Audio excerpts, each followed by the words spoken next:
Welcome back to Crescent City Community College to work on your Masters in the Maasverse.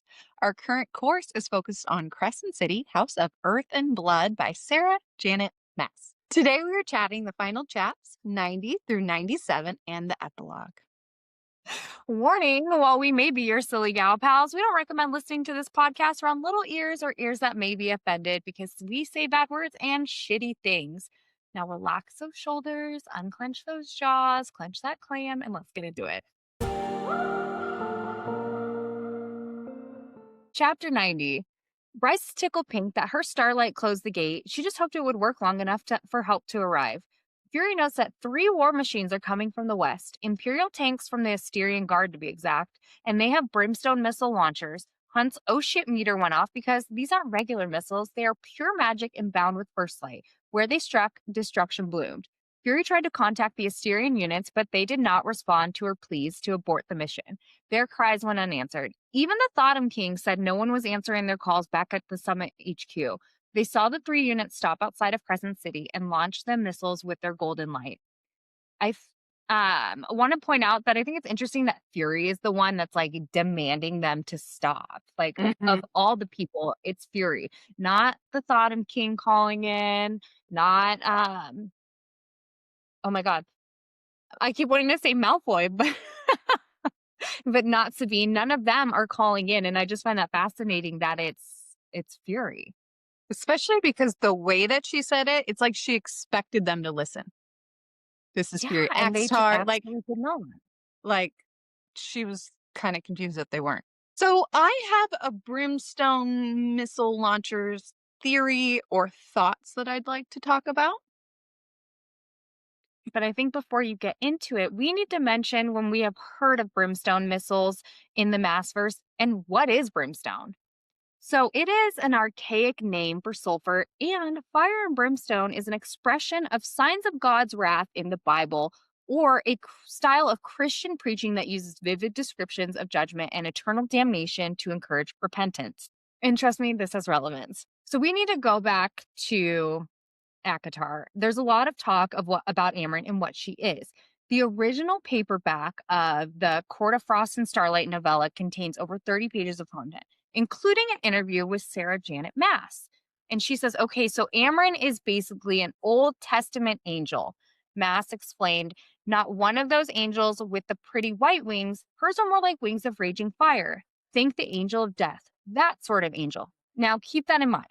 We will get more into Amren in the House of Flame and Shadow. Now, knowing that, brimstone has been mentioned twice in the Maasverse, and both with Amren in ACOTAR. So Amren came down on them like a hammer, raining fire and brimstone. Amren reached the final boat, the very last ship of our enemy, and was no more than a flame on the breeze. And when that ship too fell silent, there was only light, bright, clean light, dancing on the waves. And then again, a creature of flame and brimstone, built in another world to met out a cruel God's judgment, to be his executioner upon the masses of helpless mortals. 15,000 years she had been stuck in this world. That 15,000 years is interesting. It makes me curious of Amren's history with the Asteri. Now, that being said, let's hear it, Blake. And when I say theory, it's light theory. It's just more musings. So brimstone missiles weren't ordinary bombs of chemicals and metal. They were pure magic made by the Asteri Guard, a combination of their angelic powers of wind and rain and fire into one hyper-concentrated entity, bound with first light and fired through machinery. They are laced with spells for slow healing and a golden light. I want to highlight this because I kept thinking, why would the Asteri need brimstone missiles? Because human rebels don't have their own magic or healing powers, which makes you to believe that the Asteri are building these missiles to fight magical beings, whether it's in hell or Fae, perhaps Prithian. I can obviously expand more on this theory in the next book, but as of right now, it really makes you wonder why the hell, with one L, they would need brimstone missiles.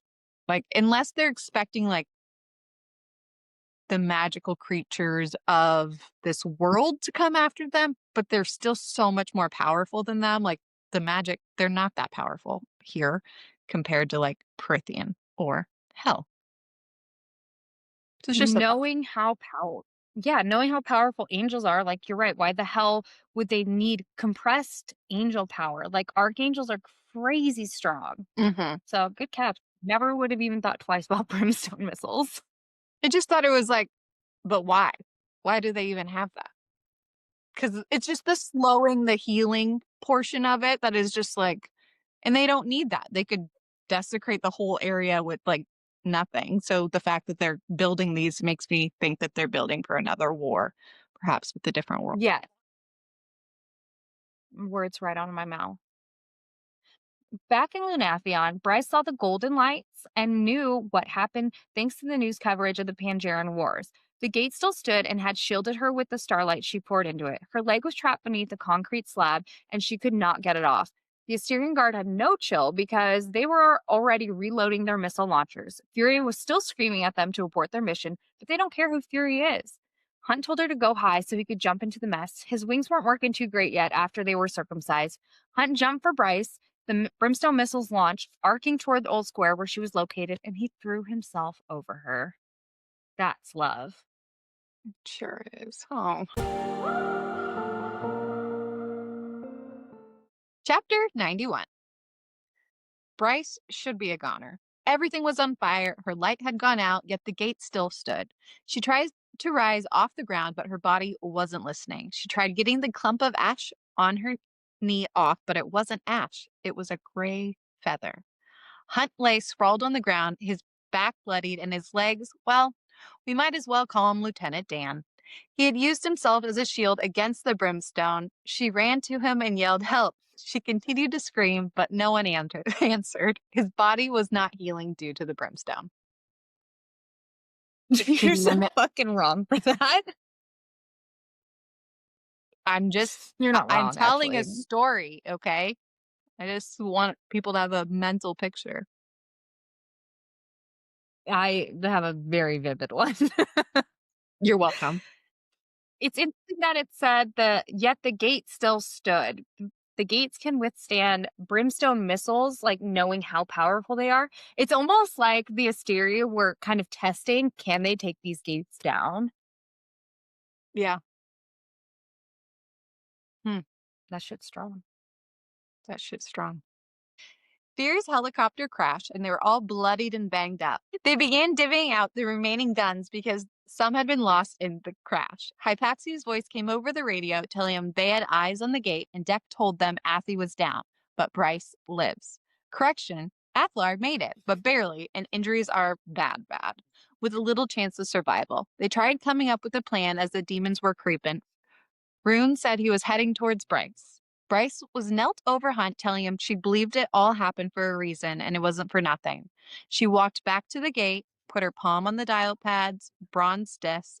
She yelled hello and said if they could hear her to come to the gate, any gate.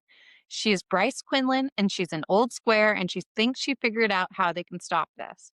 She tells them she needs someone to put their hand on the disc because the gate is a conduit of power, a lightning rod that feeds into every other gate throughout the city, and she needs someone at the other end to anchor her so she can make the drop. She goes on that the first light she generates, making the drop, will spread from this gate to others, and it'll light up everything and send those demons away, and it'll heal everything it touches. She's Starborn Fae, and she has Luna's horn in her body, and with the power of the first light she can generate, it will shut the portals to hell. She begged. No one came. I want you to know that rereading, like, because I was going over this, writing my chaps, I still was ready to cry because, like, you just feel for her. Because once again, the last 80% of this book, I fucking cried. But even yesterday, like, going over this again, I wanted to start sobbing because I'm like, someone help Bryce. Yeah, no, it's so fucking Emotional. sad. It is emotional. It's really a great ending to this book. She did so well. Like the last. I If you would have asked me last year, this would not have been my response. But like this year, I'm like, this was so beautifully written, so intense. So many, Holy like, she triggers so many emotions with between Lahaba, Hunt, no one coming for her, even the Autumn King feeling a certain type of way. Like, there's Rune, like, there's a lot. She went back to Hunt and his breasts were shallow. She told him it would be okay and that help was coming and everything's going to be all right. Syrinx is waiting for them and they will have the afterward like he promised. He just needs to hold on. His breathing rattled and then she said it, the three words, the final truth. She heard what she thought was Danica whispering to her to light it up. She responds back, I tried, it didn't work. But she heard it again, but with more urgency now. She looked to the gate, she counted her breaths, and miraculously stopped at the number 7, of course. And then she heard, light it up. Danica again, light it up, Bryce. The onyx stone of the bone quarter glowed over across the way with a little star. Chapter 92. Bryce wasn't about to question hearing her bestie say light it up or the fact that the onyx stone of the bone quarter was lit up. She wasn't about to question using her for the drop either. Those still watching from the summit pretty much shit their pants and said that it's not possible and Bryce is about to do an untethered drop. Sabine chimed in that Danica had a small bit of self that remained, a kernel of energy though. But Jessica confirmed that a dead soul cannot serve as an anchor. So Bryce was free falling. Declan was using the illusion system, charging her drop. Missed the notes there, but totally fine. It's okay. I am reading out loud and not singing. Okay, guys. So what is the illusion system? In Greek mythology, it's called the Eleusinian Mysteries, and they were initiations held every year for the cult of Demeter and Persephone. They are considered the most famous of the secret religious rites of ancient Greece. The mysteries represented the myth of the abduction of Persephone from her mother Demeter by the king of the underworld, Hades, in a cycle with 3 phases: the descent, the search, and the ascent, with the main theme being the ascent of Persephone and the reunion with her mother. As a ritual rooted in agrarian cult practice, the story symbolized rebirth. With an anchor needed for the drop, it seems very similar to reuniting with your anchor and then being reborn into immortality, essentially. The tie to Hades is curious too, because Hades is not only a person, it's how they reference hell a lot in Greek mythology, which makes me wonder if hell has any influence on the drop somehow, or if that's where they get stuck when they cannot make the ascent. Valid points. They watched Bryce gain speed. Even though Bryce was considered low power level, the gate was not. Hypaxia pointed out that the plaque on the glowing quartz stone said, "The power shall always belong to those who give their lives to the city." The plaque was actually a blessing. The power given over by every soul who has ever touched it, every soul who has handed over a drop of their magic. Millions and millions of drops of power fueled Bryce's drop.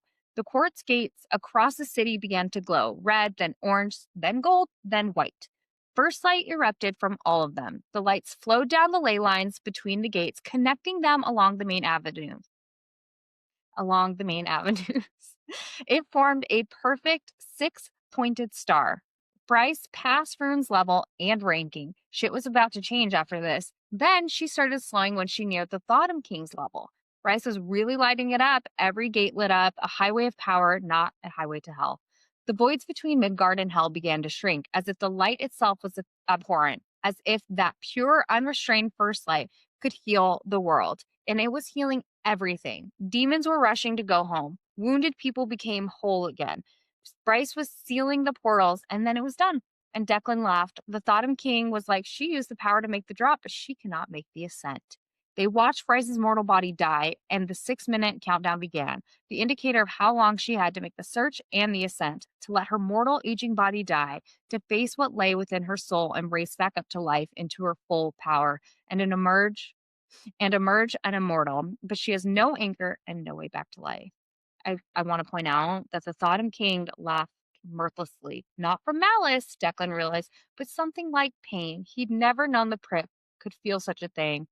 Maybe he's like Dorian's daddy, trapped inside his own body. There's a good guy deep down that loves his daughter. Or I could change him. My money's probably on that you can change him. But no, I mean I think he does care for Bryce in his own way. He's Now just, that he sees how powerful she could be, he's like, yes, "Ooh, I love yeah, you now." I can get something from you. So I love you. Yeah. No, fucking thought of He's me. not a J-Lo fan. His love does cost a thing.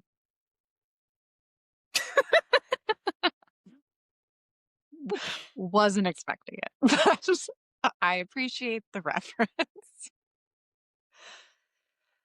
So there's a part in here where Bryce is saying it was joy and life, death and pain and song and silence. And it immediately made me think of in Throne of Glass and Tower of Dawn, when the spiders are telling Nezran about Maeve. Restless our queen spent long hours pondering the riddles of the world, of other worlds. And with her gifts, she found a way to look, to pierce the veil between the worlds, to see realms of green, light, and song. Which you can also take a look at ACOTAR and with song, especially in A Court of Silver Flames, where I think it will all come back eventually. But I just found that part interesting. So I have a little theory, or for Maasverse wise, where I believe we have seen the drop in both Throne of Glass and in ACOTAR. Now, in ACOTAR, we could take a look. In A Court of Thorns and Roses, I believe Favorite made the drop. Her ordeal would be considered literally everything she went through under the mountain, all the trials. Her drop, when Amarantha kills her because of the High Lords help save her and turn her into Fae, her anchor would have been Rhys.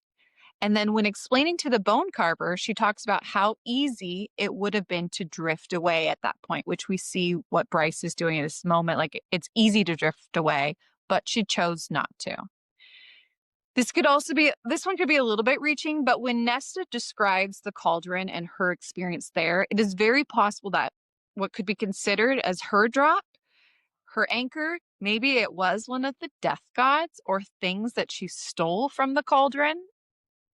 So we know very little about what Nesta went through in the cauldron. She's very hush hush about it, but I think it's possible. And we know nothing about Elaine because she has no personality and doesn't talk. So maybe in the next book we can find something there, but I think it's possible that in the cauldron that could be considered her drop. We just don't know enough. Damn, Elaine catching strays. Did I tell a lie? No, I think this is really interesting because the land has so much magic. Like that's where their drop of magic, their first light keeps going, keeping the High Lords potentially powerful and Mm-hmm. fueled. You're onto something. Now in Throne of Glass, let's face it, Aylin's whole damn life was an ordeal. But you could take your pick. When Deanna possessed her, Maeve torturing her is kind of where my money is, or even when they go all the way back to Air of Fire with the Valg threw her in her pit and she had to face her darkest memories. You could even go back to when she died and Elena pulled her out of the river. 100%. Like there's multiple things in Aylin's life that you could go back to for both ordeal as well as yeah, I mean, it's her whole fucking life. So when that Valk had thrown her in the pit, she had to face her darkest memories. And her family or the spirit of them were the ones that had to convince her to fight. So this seems to be an ongoing thing of like, she could just drift away, but then it's the people that she loves are coming in and like, no, keep going. And after she was no longer Selena, after that, she was no longer Selena. And then she stepped into being Aelin. So it's just something to think of. And her drop was during the Kingdom of Ash when she was falling between the worlds and realms. And Rowan was definitely her anchor and the map back home that he inked on her body. She officially became immortal after that. She had a tether to Rowan as her anchor. And then you can think back to Feyre, where Rhysand was her tether because he was holding on to her like she was watching through his eyes. Fucking great. Gate catch. Jesus Christ. Gate catch, because you're going through the gates.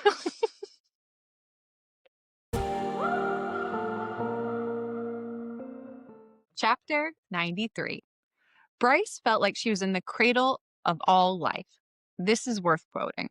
there was a physical ground beneath her and had the sense of an entire world above her, full of distant, twinkling lights. But this was the bottom of the sea, the dark trench that cut through the skin of the earth.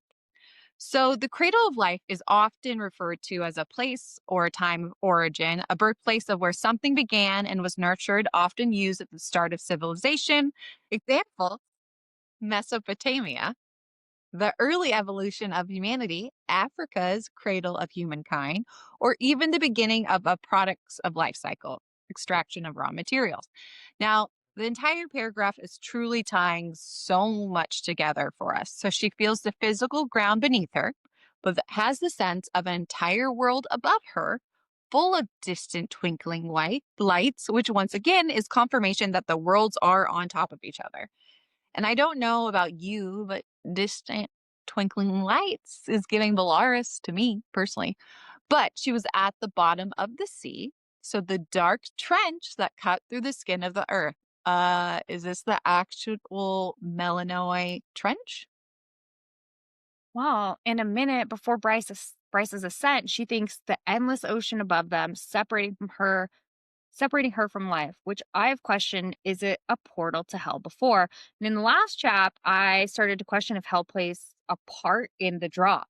It also brings me back to Baba Yellowlegs, specifically saying the word governs and forms the foundation of this world, not just Aurelia, but all life. There are worlds that exist beyond your knowledge, worlds that lie on top of each other and don't know it. Right now, you could be standing on the bottom of someone else's ocean. The word keeps these realms apart.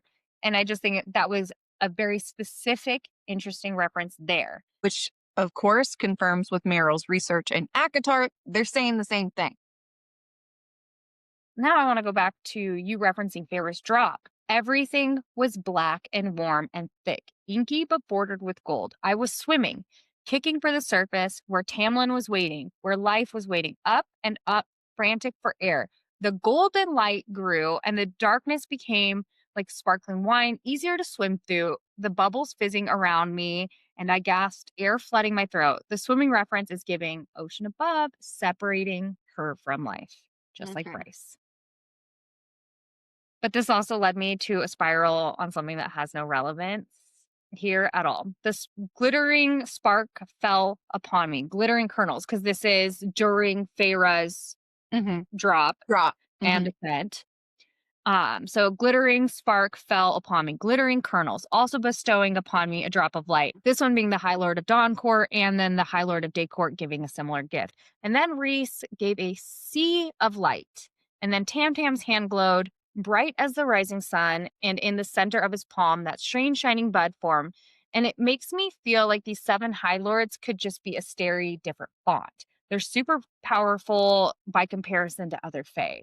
In ACOTAR, it says, once long ago, and for the millennia, which is 1,000 years, just so everyone knows, because I always forget.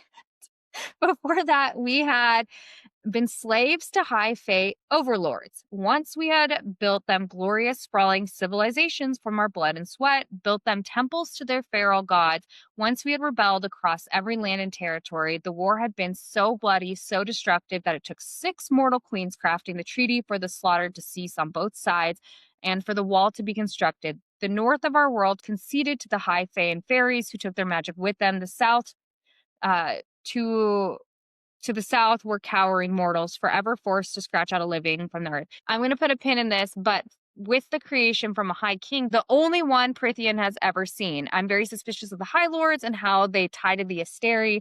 I do not think that the Asteri are the highest of powers, but this, you talking about the drop, really made me like spiral on where these High Lords came from. And even we could just go back in that, what you just said, we could spiral even more because it's like we had once built them glorious, sprawling civilizations from our blood and sweat, built them temples to their feral gods, which we've talked a lot about the gods being gods, the same gods, but in different font, essentially, in all 3 of these worlds, all the worlds and realms, I'm sure, too. But the feral gods gets me just because we talked about just because they're God doesn't mean they're good. Like, they obviously have a lot of different motives going on. And Hopefully we see this in Twilight of Gods. Feral was such a choice word. It's like almost pointing out that the gods, like, they just weren't doing what they were supposed to be doing. And like just what we know about like Deanna and the end of Kingdom of Ash, like that bitch. Mm-mm. Not great. She's not great. So yeah, you mentioning that they've been on the draw or they've had their drops like really sent me into a crazy swirling session. I Thank you. just like that you brought this up only because Kai and I on the phone will talk about, because we're not covering ACOTAR right now, but like about High Lords and how sus it is. And like they're just, if they're not regular Fae, they're cool Fae. Like, no, there's something there with them with power. It's just an obscene amount of power. 100%. And especially like if you're saying that, you know, they have to give a drop of magic. And if they're giving it back to the land, which is where the High Lords get their magic, it's like, you guys are so suspicious. It's giving a stary different font. Which is making me think, once again, like I brought up in the beginning of this episode, the brimstone, I think they already, we know that well, they potentially know something, and later books will talk about it. I think they're prepping to fight Prithian and Hell, because I think they'll go hand in hand. Yeah, my tangent was crazy all because of your one fucking thought, Blake. Look what you I did to know me. it's I really easy. totally changed my view on fucking high. Like, not that I put too much thought into it, but I actually put thought into it because of your one goddamn line. Thank you. Bryce felt like nothing mattered standing before her with Danica with her. Bryce says to her, "You came," that's what she said. And Danica tells her, "Well, you asked for help." Danica tells her she is not alive and this is just the spark that is left. The rest is resting over there, pointing to the bone quarter. "But girl, you need to hurry. You don't have a ton of time to make this sense." Bryce tells her, "Nay, nay, no way, Jose, not doing that." Danica asks her why, and she tells her it all got too hard without her. Danica calls her on her bullshit and says, "Bitch, I'm dead. Don't trade your whole ass life for this tiny piece of me." Bryce asks her why she lied about the horn, and Danica says that she didn't, and then admits she wanted to keep her and the horn safe. Danica calls her out for trading her place in the bone quarter for her. Bryce tells her that she couldn't take the risk of her not, and then goes on to tell her that she killed Micah for what she did to her and Lahaba, and asks if Lily is over in the bone quarter. Danica said she isn't sure about Lily, but they all saw what happened in the gallery. Bryce asks if Connor is with her. Danica tells her that the whole pack is and explains that they are buying her time with the Reapers so she could get to the gates and they are holding them off. Danica tells her that Connor would have wanted more than this and wouldn't have wanted her to stop fighting.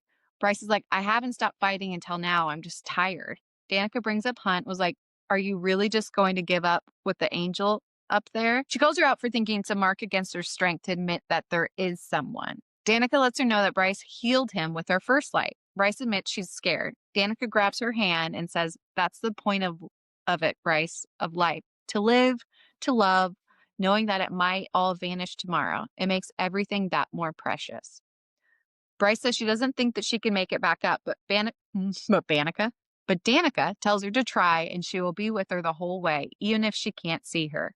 Bryce tells Danica she loves her. Danica tells her she has to hurry and she only has 2 minutes. Over at Summit HQ, the group was trying to search if there was a miracle for Bryce to be able to make this ascent, and it didn't look good. Danica was not a tether to true life, not a true anchor. The Auden King says he has spent centuries looking, and nobody who has gone past their own intended levels through artificial means have ever made it back to life. 1 minute was left on the clock. They watched the clock go all the way down, and then it stopped at 0.003. A red line shot across the illusion system. She was running. Just because there's no documentation of it doesn't mean it hasn't happened. Very Come true. on, Bottom King. It's that her body is not biologically equipped to make the ascent. And that's an interesting line from Daddy Thoughtum because they also registered no power from her, yet she has the power of pure starlight. So it wouldn't register on their little system. It's almost like she may be like biologically different. Mm-hmm. Danica yelled, "Run, Forrest, run," and told her not to stop. She used every foot of the runway and then blasted forward. Back at HQ, Deck couldn't believe what he was seeing. Bryce rose on a surge of power and she cleared the deepest levels. The Autumn King was on his knees saying it's not possible because she's alone. Tears streamed down Sabine's face and says, no, she isn't. The force that was Danica, the force that gave Bryce the boost, faded away into nothing. Danica would never return to this world or the mist-veiled isle. Bryce's power kept shifting into everyone who had given it to her to coming through. Mare, shifters, drake, human, angels, sprites, fae, etc. The ancient prime of the wolves explained how she was able to with the strength of the most powerful force in the world, the most powerful force in any realm. What brings loyalty beyond death, undimming despite the years, what remains unwavering in the face of hopelessness. But it still wasn't tracking to the Autumn King. He didn't realize the business he was standing on. On the feet of Old Square, Declan saw Hunt Athlar kneeling over Bryce's dead body doing chest compressions. He says, I heard what you said, what you waited to admit when I was almost fucking dead, you coward. Now come say it to my face. Sabine whispered a sentence to the room, to the Autumn King, and answered the ancient prime's words. Through love, all is possible. Sarah Janet loves love. She does. Chapter 94. Bryce saw a lot of things in the moment, but she was for sure not dead. She made the ascent and could see between the veils that Hunt was fighting for her. I wrote hung and not wrong. Oh, hung. Hung You at. know he's hung. Oh, 100%. Yeah. So I'm just going to mention this one line. I don't really have full thoughts on it, but I just liked it. She was sea, sand, sky, stone, blood, wings and earth and stars, and darkness and light, and bone and flame. So she's just all encompassing because she, is using a lot of different powers. But it's a intriguing line. Hunt was doing chest compressions, using his lightning to shock her, anything to wake her up. He felt her power coming, not her yet, though, not yet. He told her he was waiting for her, and that is when she exploded into life. She looked at Hunt and saw no sick tattoos on his face anymore. He was no longer channeling Mike Tyson. The first thing she said was, did you call me a fucking coward? The sexual tension was building, but then doors started opening because people were alive, killing the sexual tension. They held hands and greeted the world. Through love, all is possible. If Hunt didn't love her and start compressions, she would not have made that ascent. It was a team effort here. Without him loving her, Bryce would have never made it. Truly, through love, all is possible. 100%. Because Danica could only take her so far. Right. She's not alive. Yeah. She gave her last kernel of life and, but without those chest compressions, she would have been donezo. How do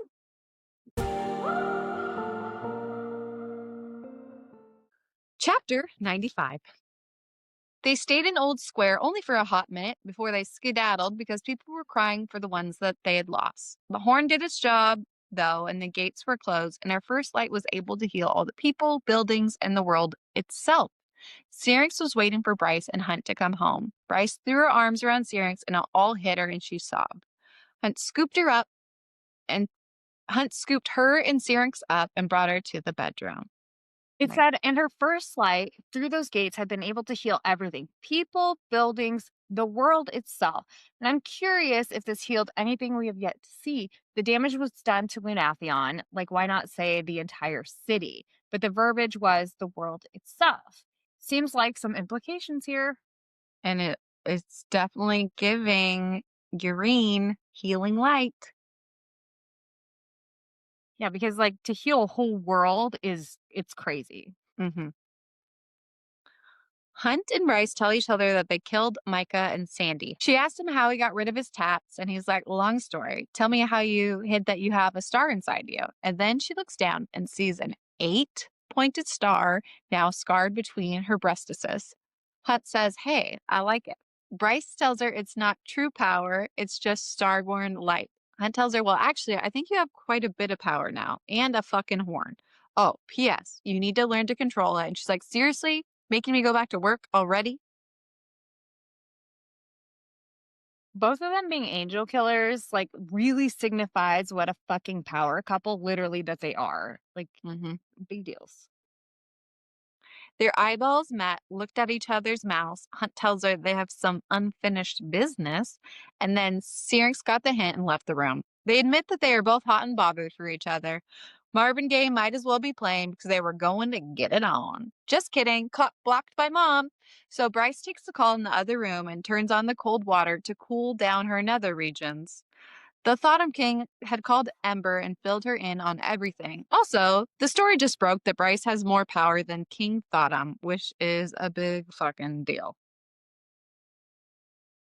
It's like the word was taking lessons from 50 Cent here with the Thoughtum King. He's like, petty bitch, more power. I enjoy it. Hunt was also taking a cold shower to cool down his little Hunt, but he heard Bryce sassing her mom, which gave him a little mini chub. He used his burner phone to call Isaiah. Isaiah filled him in that the committee is a madhouse and he's the captain now. The Stary Guard had moved out, Naomi is alive, and they need Hunt over there to help calm shit down. Naked dancing will have to wait. He started freaking out that they might kill him for 86ing Sandy. He is still a slave to the Stary because he has a tat on his wrist. ... Bryce was getting another call from who she was assuming was Jessica, but nay, it was the fucking Asteri. His mini chub, you know that thing ain't mini. I know, but he's Mini big. horse, maybe. Yeah. Mm-hmm. He's got a little mini stallion. He's got a little mini angel down there. Yeah.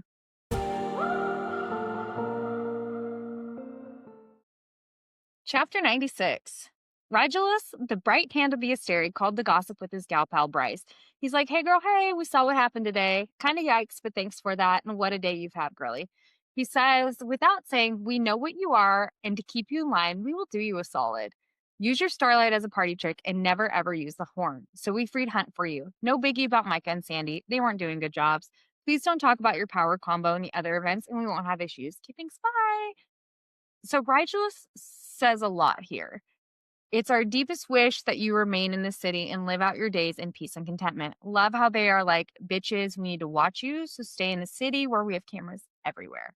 And then he said, we were informed by Sandriel that the city had been evacuated and sent the Asterian Guard to wipe away the demon infestation. The brimstone missiles were a last resort intended to save us all. It was incredibly fortunate that you found a solution. They just love to rewrite history. They suck so bad. The Asteries are once again are called ancients. They're just awful fucking liars and they suck real bad. After the call, Hunt asked if Bryce wanted to play scary asshole with him at the comitium as backup to Isaiah. She was in, but they went to leave, and Rune, Fury, and Tristan Flynn showed up. Fury actually hugs Bryce, telling her that she's a lucky idiot and a smart bitch. Bryce asks about Juniper. She's A-okay, and that's where Fury was heading, and then sprints off. And they describe it. Fury blending into the night itself. She just can't get away from those damn night court / potential hell rumors, can she? Hell, it's always coming back to it. Always. Flynn is shook and looking at the Fae princess, and Rune just goes off on all the things that happened when he came to help her.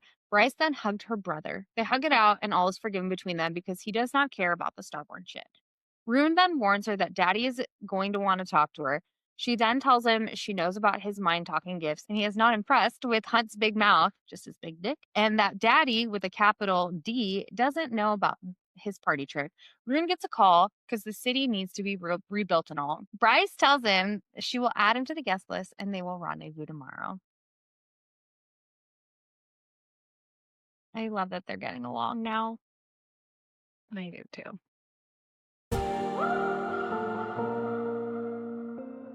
Chapter 97. They pulled a Brittany, and they definitely worked, bitch, at the comitium. They were all dreading who the new archangel would be, but they knew they wouldn't be good. But at least Hunt was no longer a slave for you or the Asteri. He wasn't sure if he was going to join the Triari as a free bird or not. Bryce took Syrinx to do his I like business. that we both are saying today. I know. It's not like singing, but like singing, talking, you know? I want everyone to know we have better voices than what we do on this podcast. Very important. I was a choir gal, so yeah, and she has sang in plays. Like we do sound better.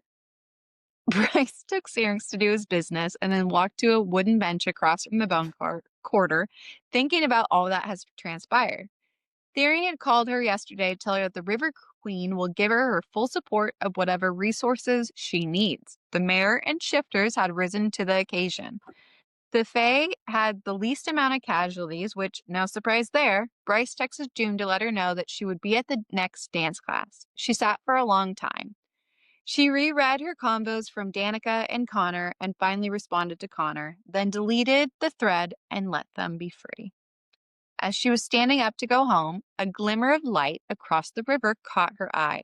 For just a heartbeat, the dawn parted the mist of the bone quarter and revealed a shore, rolling serene hills beyond. Not a land of stone and gloom, but of light and green, and standing on the shore smiling at her was all six of them, the seventh gone forever. A gift from the bone carver.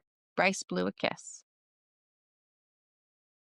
Oh, I just made a note that when she said that she was gone forever, she said, having yielded her eternity. I just yielded just from what we know in Throne of Glass. Just wanted to make the little no. Imagine if Danica like yielded while Bryce was doing the ascent to give her that little bump up, just like in Inside Out, you know, Yeah. Oh, when Bing Bong. fuck. Why would you bring up Bing Bong? He's like this one of the saddest Pixar moments of all time. Bing We're Bong. literally talking about the dead pack of devils and Danica, so it seems on par, like for this course, you know? Yeah, I don't know. Bing Bong's more sad to me, but yes. The pack of devils has a parallel to the Asteri here. Each started with 7 and are now missing one for like eternity. And I just wonder what that symbolism is. Interesting. I didn't even think about that. Good catch. An angel texted her when she was going to get home and he was going to make a little brekkie. She had joy in her heart and looks forward to the future. Such a beautiful end to that book. Like it was such a perfect ending, which left a lot of questions. And then we get into the epilogue. Well, it just was a cute because like their story for two people that have a lot of power and stuff, there was just a lot of normalcy in it. Like them taking pictures and sitting on the couch and the angel wearing the fucking hat backwards to watch the Sunball game. Like it was very domesticated and like there's hope for the future, but stay tuned. Dream big, guys. Dream big. The epilogue opened up more questions. Jessica meets with Adis, who is in the form of a white cat with eyes like blue opals in the Oracle's park. She asks him why he didn't tell her about Bryce, and he says he didn't trust anyone, even her. The conversation continues as Jessica, you can tell the difference between Bryce's starlight and her brother's. Edith, I shall never forget the exact shine and hue of Thea's light. It is still a song in my blood. Then Jessica asks about Hunt, and Adis tells her his daddy would be proud and that she knew him best. He then asks about the library. Jessica tells him it has been moved and says, don't fuck us over this time. He tells her he doesn't plan to, not when things are about to get so interesting. He is so ominous because he was ominous the last time when he like mentioned all the key players again. But this epilogue really is the worst because it left many more questions than before, especially if this is a first time read. So each Starborn has an exact shine and hue. Does this mean different starlight can potentially do different things if you can hone it correctly? Seeing that Jezebel knew Hunt's dad best and that Adis knew him too is such an like, why didn't you say anything? She's like, Jezebel's so mysterious and cool though. Yes. Adis asking about the library, like, why would a Prince of Hell care about a library? Why would a Prince of Hell be friend with a sorceress? Tell me about Adis's ancient rage. Ancient like Baba Yellow Lakes? What Mm, does she mean this time? Or what does he mean this time? Reminder, Adis is the fifth Prince of Hell, as well as the Prince of the Chasm. A chasm is a deep fissure in the earth, rock, or another surface.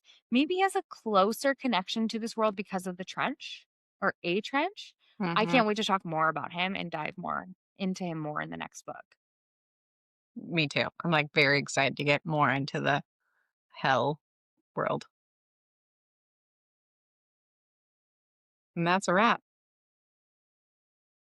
So, what did you originally rate the book and what do you rate it now? When I originally read this book, I gave it a 4. I was coming off the heels of Throne of Glass. Um, so it was a Throne of Glass reread. So I don't recommend that. And now it's 5. I love this book. What about you? Me too. I was 4-star.